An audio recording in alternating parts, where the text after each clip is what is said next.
to start by having a conversation with the right people. So I think sometimes we use existing networks to try and build some of those things, but I think for us it's joining also not just with businesses from our network, but also how do we work with government. So in the UK, for example, we've joined the UK Plastics Pact. We're working with the Ellen MacArthur Foundation, who are the kind of leaders in the circular economy. And I think, for me, one of the most important things in any area of sustainability is always going to be about collaboration. Coming to events like this, meeting people, talking about how we can improve things.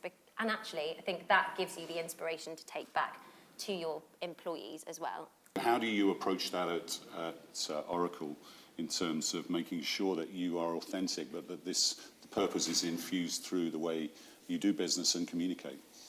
I mean, the first thing I would say is start small. Big ideas die very quickly in a large organisation. I mean, I think one of the quickest or the biggest things to overcome is the cultural change that you need to make when you're pushing through ideas like this through a large organisation. You talked about purpose and a sense of purpose within an organisation. What purpose means to people is very personal. We've got 140,000 people in Oracle. If you ask me what my view of purpose is, and then you ask other members of even my team, you'd probably get a slightly different answer. Project that forwards into guys that are living in a very different country. So I think you need to think about small change, incremental change, win, declare success, move on. And that's the first point. The second point I would make is that it has to be both top down and bottom up. And I think for any of you that know Oracle, we're probably not the cuddliest brand in the world.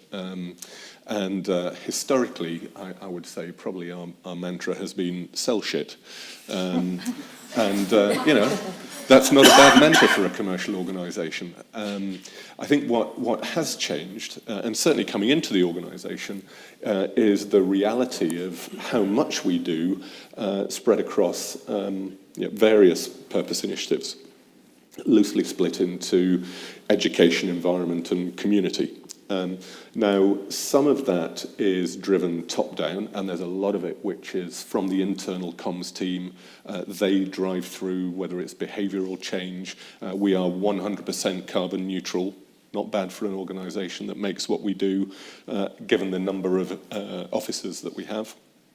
And a lot of that is driven top-down, but at the same time, we encourage bottom-up. And I think you've got to have that grassroots level support to what you do, and hopefully somewhere in the middle you'll meet. What about the CEO and the C-suite? How important is it to make sure they're engaged and on board and driving it? Because really, if they're not, you can't really do anything, can you? Well, that's where I say it's got to be driven, at some stage, it's got to be driven at a leadership level. You've got to have the permission to operate. I mean, you could say even from some fairly basic things like organisational development. Are they providing headcount? Are they providing funding for the people that are going to live this change and implement this change day to day? And I would say, it's not really surprising for me, some of the results from the survey. Everyone says that they're interested in the environment, but then what do you do?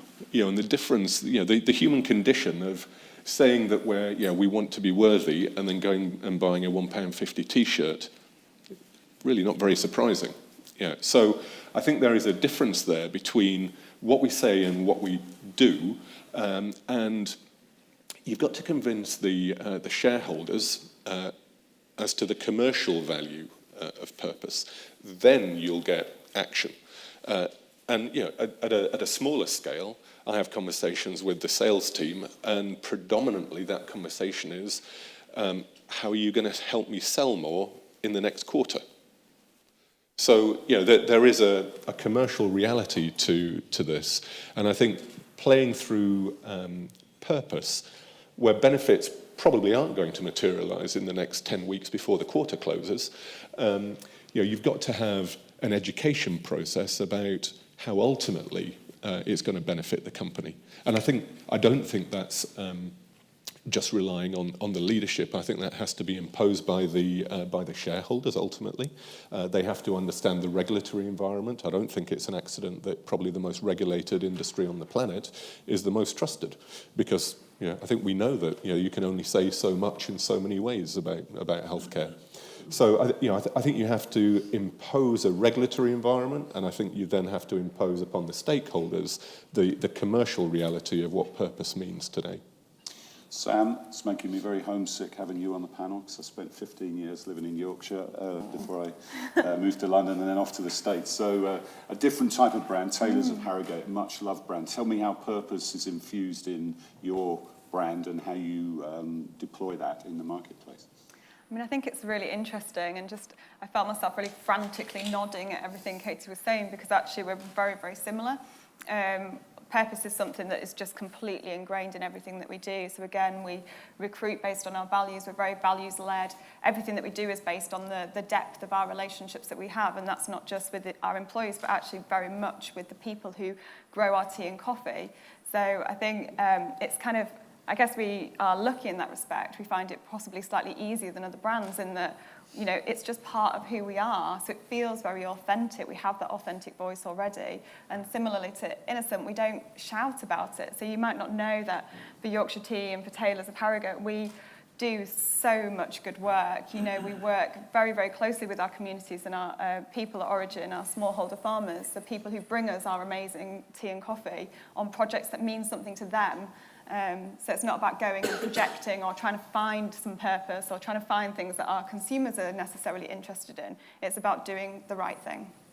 How do you get, I don't know what the equivalent of the £1.50 t-shirt is in your world. I don't know if it's I wouldn't like to say. Aldi's own brand tea or whatever. Sorry, Aldi. I'm sure it's very good. How do you get over that sort of, maybe asking people to pay a little bit more, but for a product that is responsibly sourced and meets the mission that they identify with more? Well, we are the only standard black tea brand that's in growth at the moment in a category that's declining. So I think what is really clear is that actually consumers don't mind paying that little bit more for a product of quality and for a product and a brand that they can trust. And that really comes out. We've been in growth for ages. Like, we're all kind of surprised, I guess, that it keeps on happening. Like, month after month, we're like, wow, this is insane. But we're creeping up on PG now, who are number one, and we're likely to overtake them at some point in the, I guess, near future, which will be amazing for a tea and coffee and a family-owned business in Yorkshire, in Harrogate, in this little small town that's taking on these big conglomerates that, it's just because we do the right thing. It sounds really good to me. It's very good, yeah.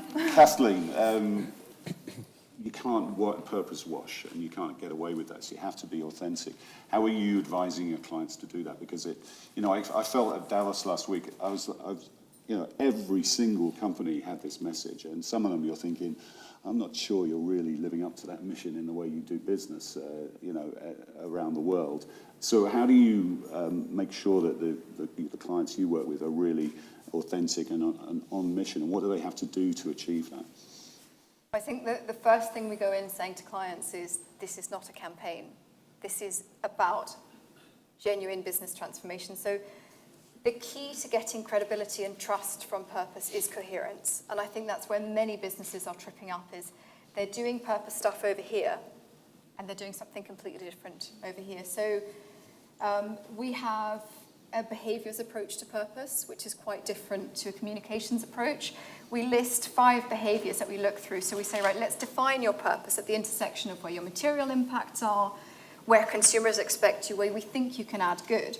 And let's look at what that means for leadership behaviours, operational behaviours, supply chain behaviours, employee behaviours, and then brand and creative behaviours. Because unless we're looking at that cross-section of behaviours in a business, we're not spotting the inconsistencies. You can find the most meaningful purpose for you. You can have a very ambitious purpose. You can have it sold in internally.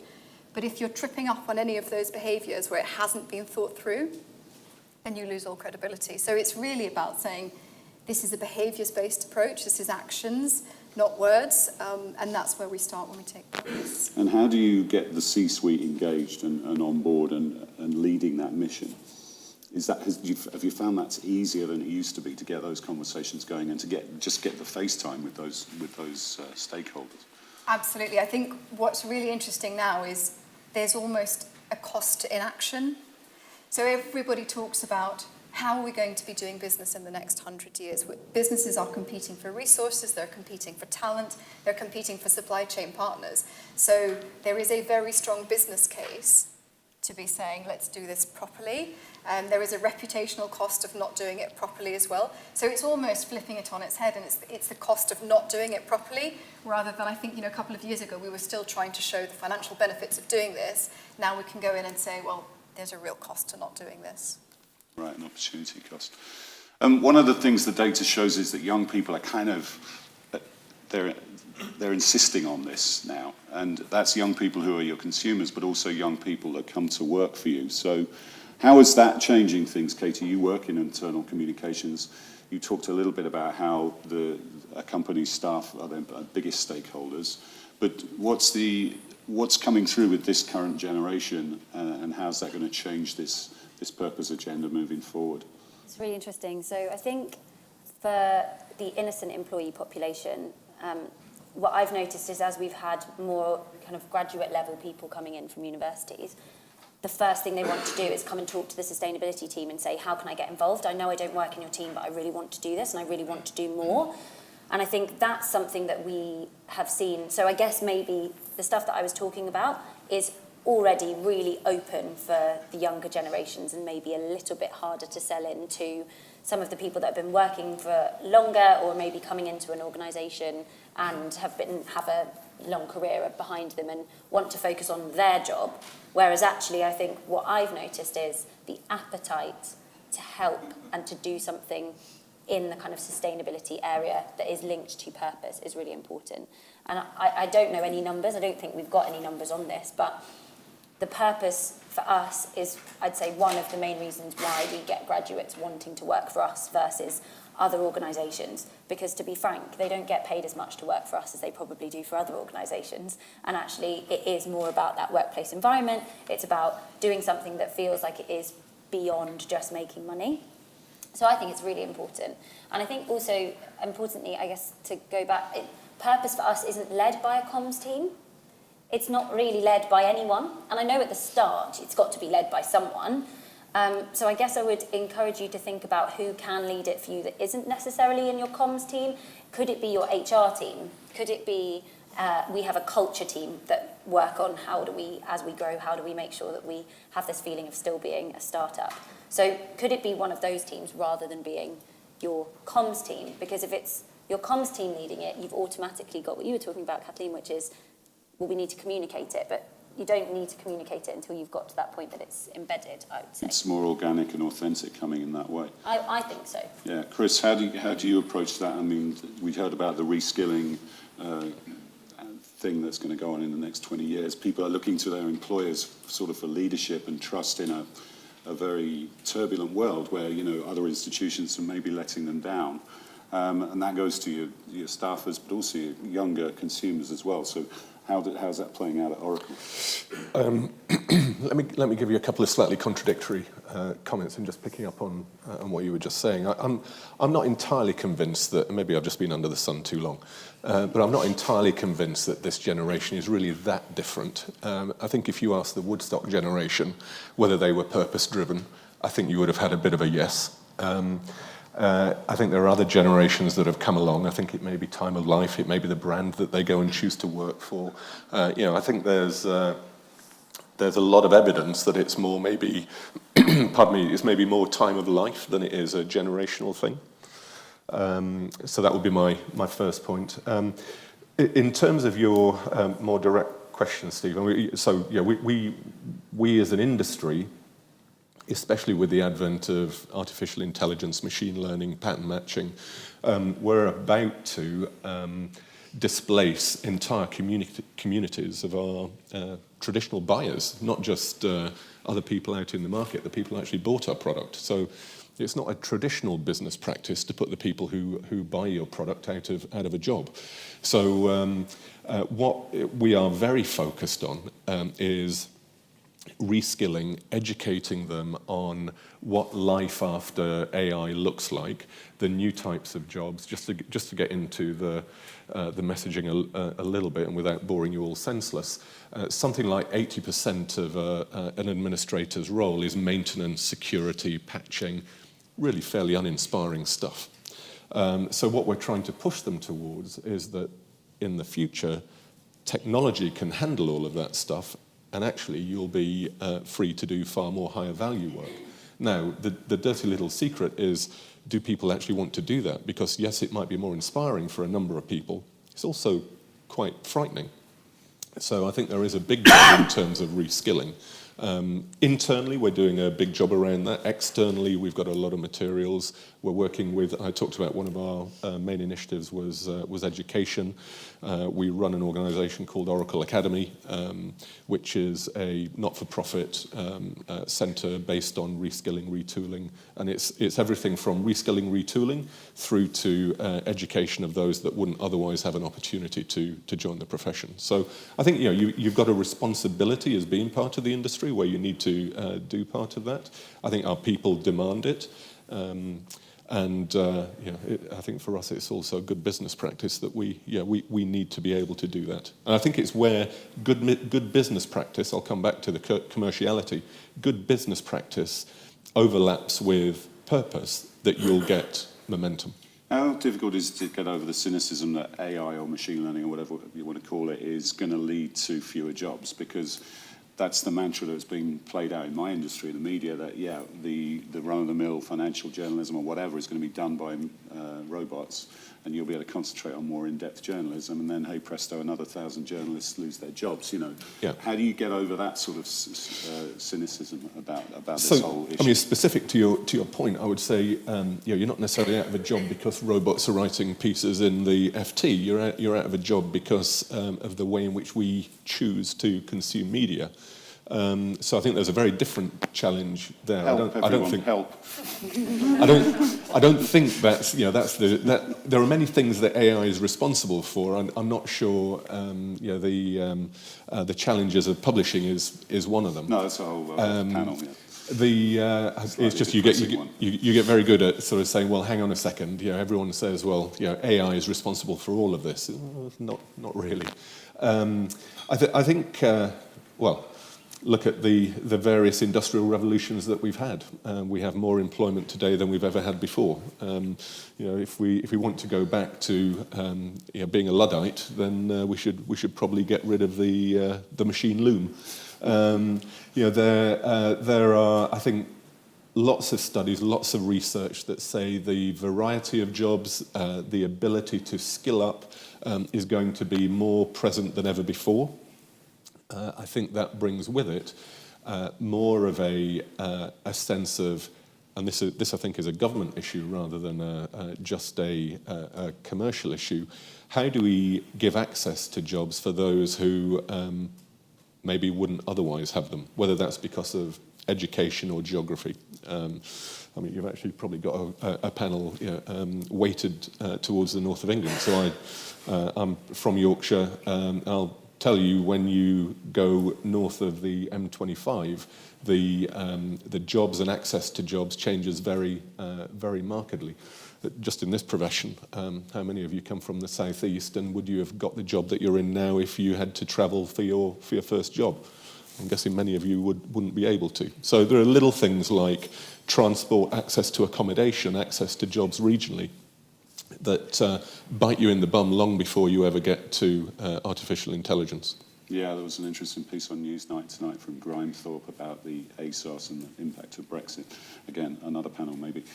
Kathleen, I'm pleased I can say this. I want to pick up on Chris's thoughts about different generations, and I can say Generation Z because I'm not in the States anymore. I don't have to say Z.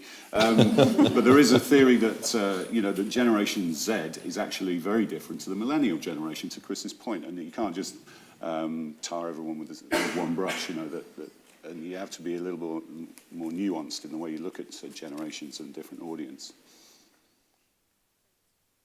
So how do you can't just assume that a whole generation or group of people are going to behave in the same way. just because they're of a certain age. Yep. So how do you play that into your purpose agenda with trying to engage different generations? So I think it's really interesting because one of the things that we do when we work on purpose is break down all of the segmentation barriers. So whether they're Gen X or Gen Z, some have gone stakeholder side, some will have an employee voice, some will have a regulatory voice, some will have a consumer voice. What's really important now in today's world, and the data show that actually people are looking to social media to find out what's happening from a purpose perspective, is in a way that's, there is no age divide, there is no generational grouping. We really work more and more with one voice. So I think from our perspective, when you're talking about communicating purpose, we're not doing messaging houses anymore. We're not saying this is your corporate tone of voice, this is how there's messaging for employees. We're really saying, and it's a corny term, but we're saying it's human to human. How do we have just one message that lands with everyone? And then what's really important in building that is not how it's then targeted to the different groups and their expectations. It's the different proof points that they will find to that. And what we've seen is really that people are grouping by values base rather than age and demographics. So people will want to see what the leadership are doing to be true to their purpose, or another set of people will want to see what charity work is being done or what stakeholder support they've got. So we're really seeing grouping by values base rather than age and demographics, and the only way for that to land is to have just one message. It's the death of the messaging house, and that comes with transparency, it comes with dialogue over kind of top-down conversation. In simplifying conversation, I actually think it makes it more difficult. Because what is that one message? How is it credible? And how is it relayed by your different stakeholder groups? One of the more interesting discussions over the past few weeks is the Gillette. It's not really a campaign, but it's as an activation. It seemed to get different responses geographically. You know, I saw a very different response in the States to the UK. I don't think it was just the Piers Morgan effect.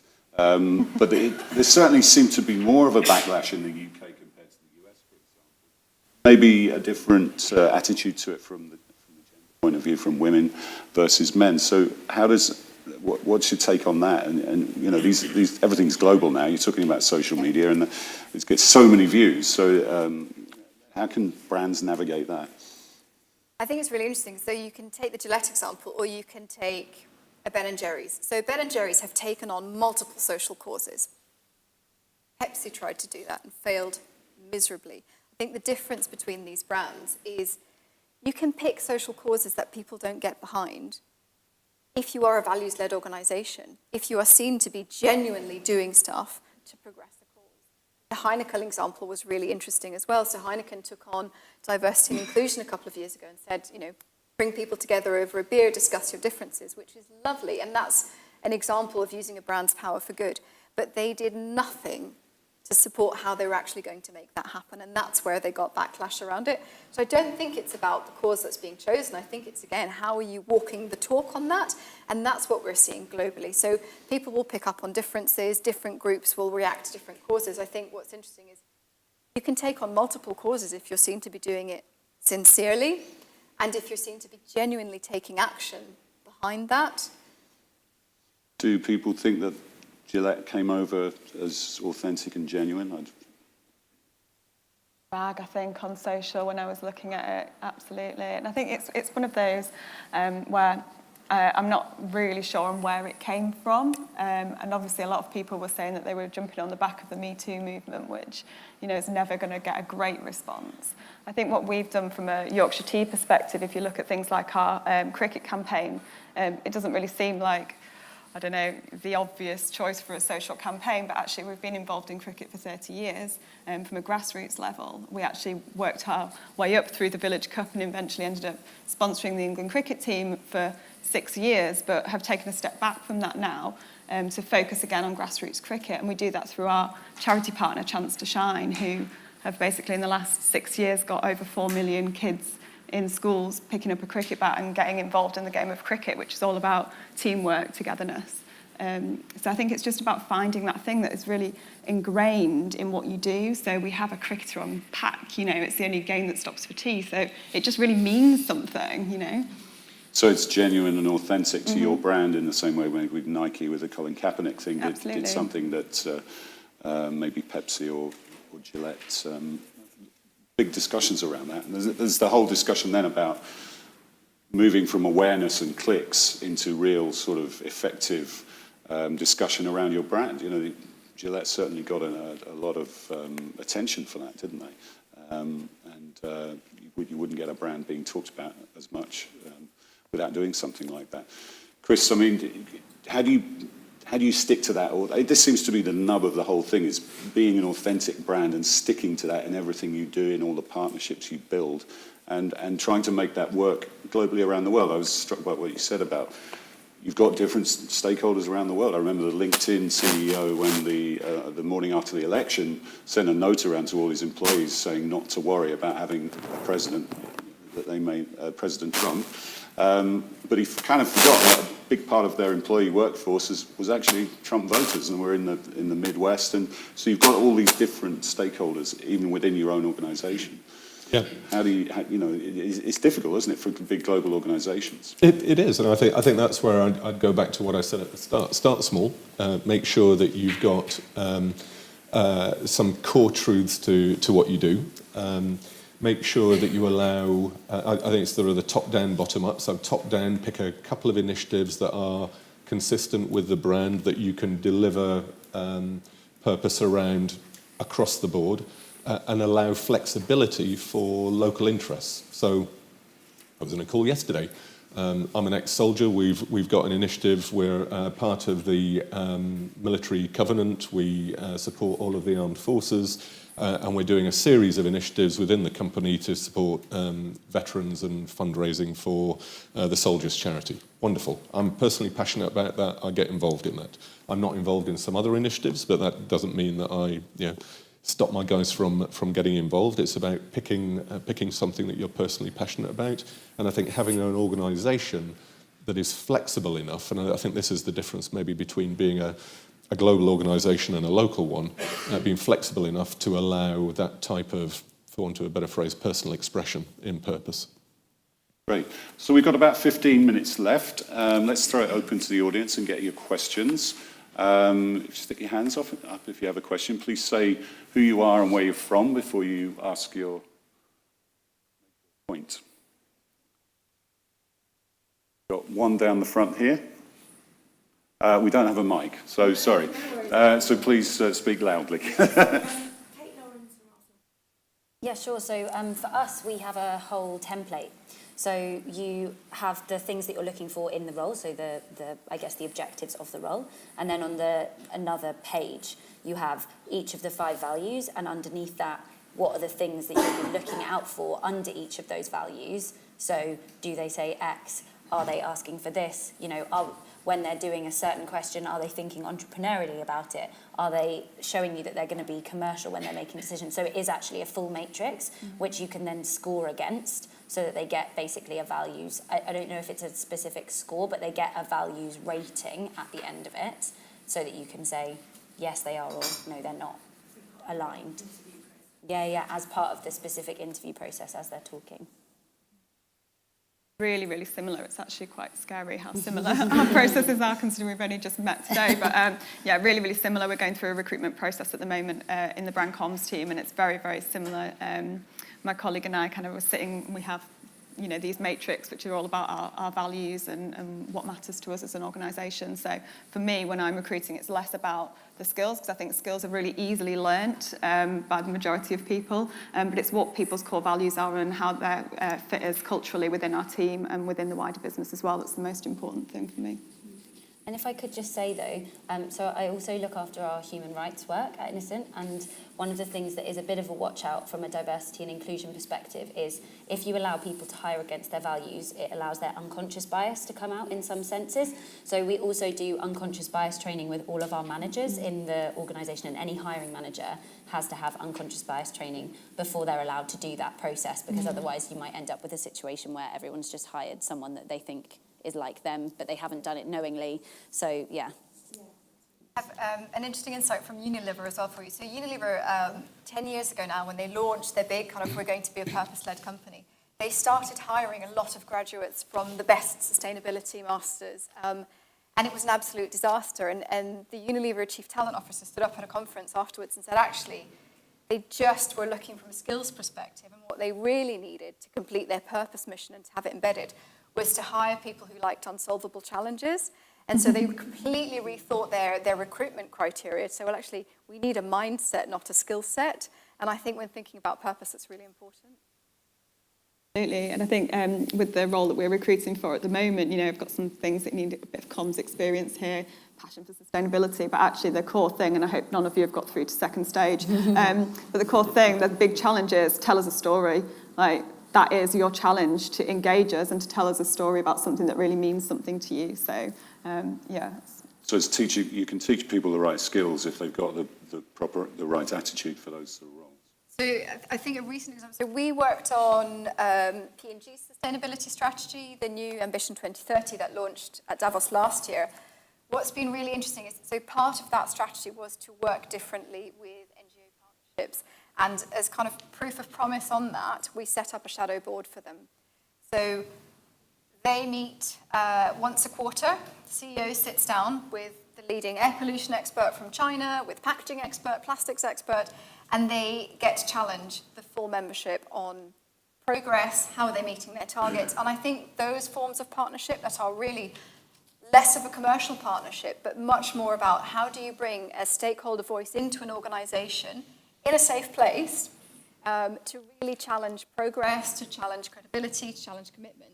We are seeing examples like that, and I think they're harder to find because they're much less visible, but there is a real movement towards how do you bring shadow boards, how do you rethink business governance, and how do you bring stakeholder voices into that way beyond a partnership and a logo that you can put on a product.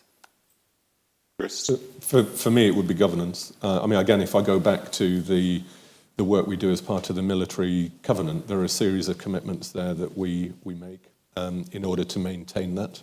So that one is definitely fundraising. So we guarantee that we'll raise X thousand pounds a year. But a lot of that is also around the way in which we engage with our internal community and the way in which we commit to challenges. So that might take the form of, for example, one of our commitments is to allow an equal number of days holiday if you're a member of the reserve forces. If you're away for 2 weeks, we will give you half of that free of charge.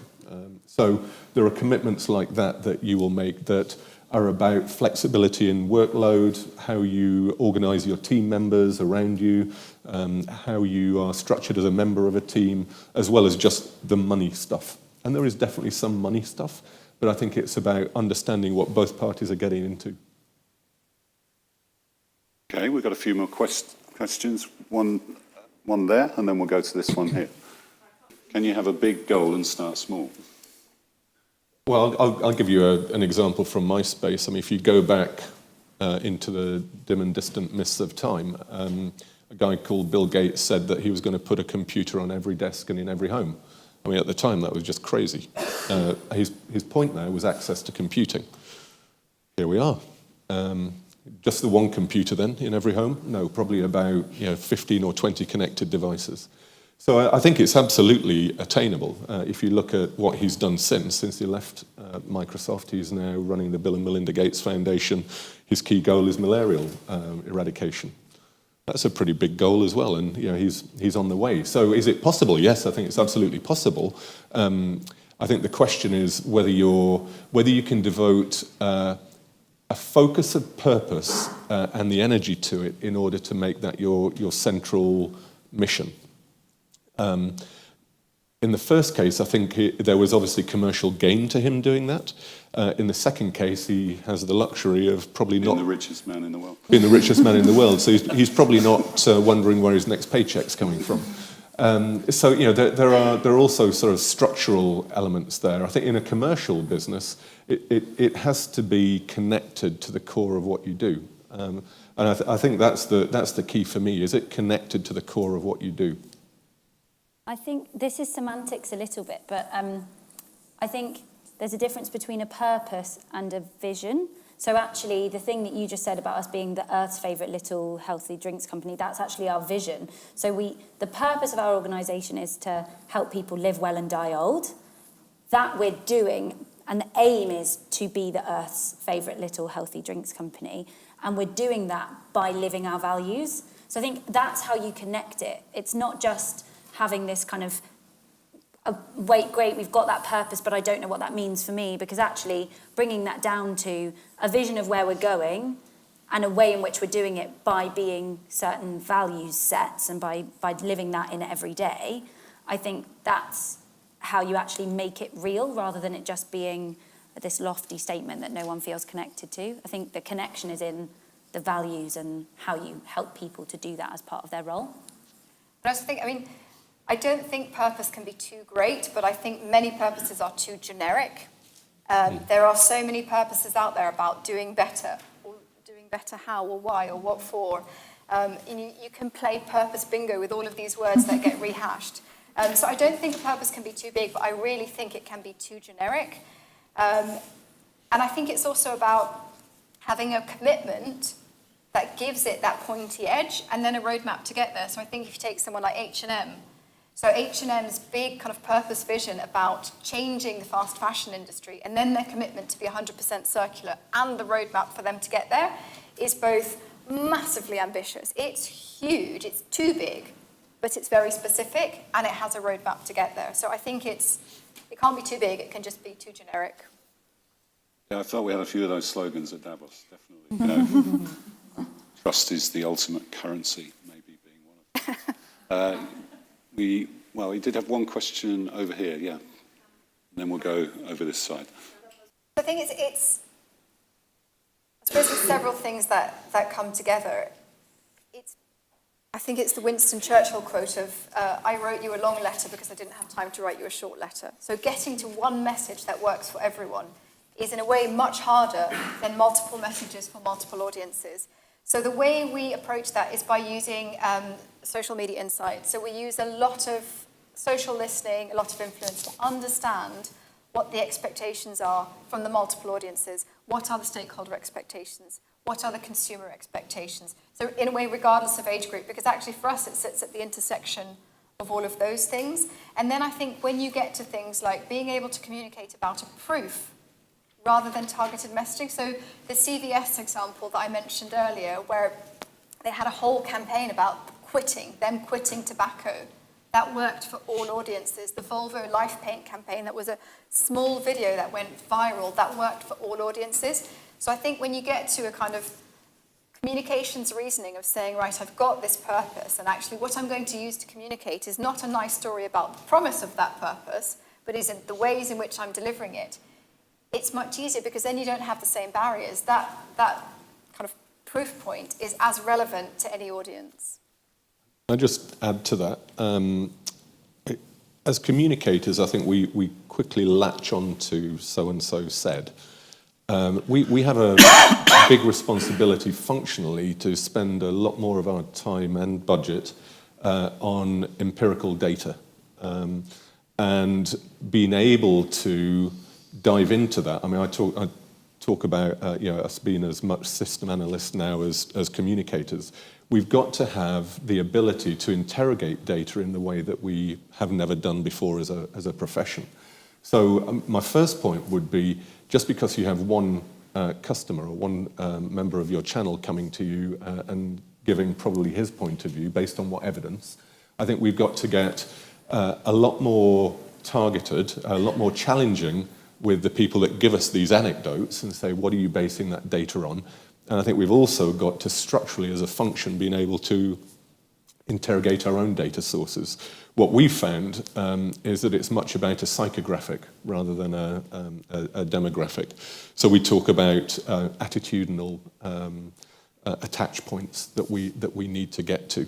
It's not based on generation, it's not based on sex, it's not based on sexual preferences, it's not based on anything other than attitude to a specific set of circumstances. So I think you need to get into the data, and you need to spend some money on that.